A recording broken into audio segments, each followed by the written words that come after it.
মানে মই আপোনালোকক বায়েক আৰু বইনাকৰ ৰিলেশ্যনটোৰ বিষয়ে ক'ম। মানে বায়েকে কি কৰে, মাকে যদি মানে মায়ে যদি কিবা এটা কয়, আমাৰ মায়ে যদি মানে কয় যাচোন চাহ এক কাপ বনাওঁ, সৰু চাহ এক কাপ বনাচোন মানে। তাৰপিছত আকৌ হেৰি যদি কৈ চোতালখন সাৰচোন, সৰু চোতালখন সাৰচোন, সৰু বাচনকেইটা ধুচোন, সৰু ঘৰটো সাৰচোন, সৰু গৰুকেইটা চাই গেচোন, সৰু ছাগলীকেইটা লৰাই দিকে ৰাখি দেচোন। কিন্তু মানে ঘৰত মোক এনেকুৱা শত্ৰু লেখীয়া ব্যৱহাৰ কৰে। আৰু কিন্তু যদি মানে কোনোবা এটাই সোধে বইনাৰতে এনেকুৱা তাই বহুত মোক মানে এনেকুৱাকৈ ক'ব মানে যাতে কি হয় তাইক ইমানে জুলুম কৰিছোঁ নকবি আৰু। মানে কি জুলুম কৰিছোঁ মানে কি হেৰি মানুহৰ আগত এনেকুৱাকৈ কৰে, ময়ে কৰোঁ মানে মানুহৰ আগত এনেকুৱাকৈ ক'ব যাতে তাইৰ নিচিনা বায়েক আৰু আপোনালোকক মই লগ প্ৰমাণ দি দিছোঁ ৰাইজ।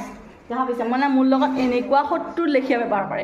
আৰু মানে বাহিৰত কি ধুনীয়াকৈ ক'ব মানে তাই জানো মোৰ ইমানে কেয়াৰ কৰে, এনেকুৱা বায়েক শত্ৰু কোনে দক।